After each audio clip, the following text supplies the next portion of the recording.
Great. Okay, so when you watch your video, this is what I would suggest looking for.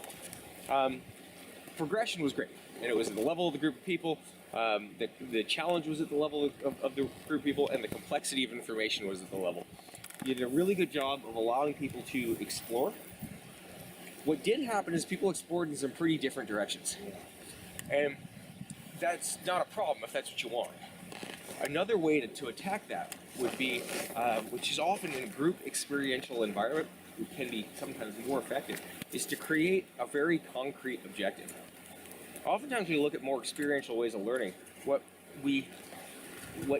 a misunderstanding will happen with people, particularly our membership, is they think of guided discovery as I'm going to hide an answer from you. And I'm not going to tell you what we're doing because you're going to discover.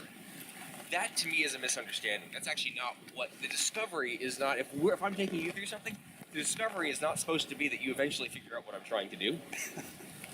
The discovery is that you figure out how to do what we have agreed we're going to do. It's the difference between I'm going to tell you every part of the body to move. No, I'm going to show you we are going to come to agreement on a very clear objective. And then I'm going to give you the room to play with it to get there. But the objective is always clear. Yeah. Right? Does that make sense? Yeah. And when I say the objective, I mean measurable, observable.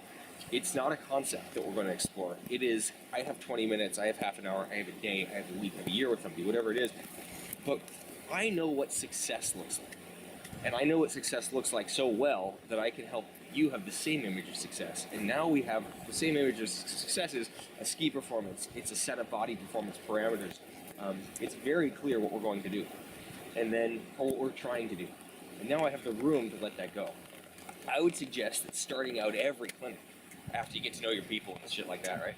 That you create a measurable, observable thing, right? And the way I would describe it is if you were to be successful, I would think of my head like, I would be describing the goal from the perspective of what success would look like and feel like. But then everybody can go in the same direction in their own path. Yeah, that makes sense. Because the way I was thinking about it when I didn't want to tell people what they were supposed to feel. You can't tell people what they're supposed to feel because, hell, when you do something, your feelings are yours. They're not mine. So when I do it, my feelings are going to be mine. I'm going to discover the sensations. Yeah. What you can do is be really clear about what the ski is supposed to do, when it's supposed to happen, and the general range of body movements we're going to be looking at, so that we can. There's a strong end goal and a context for the exploration. It's kind of like this. Guided discovery, I'm going to quote Mike Porter on that one to wrap that up, is guided discovery is a lot more effective when people know what they're trying to discover.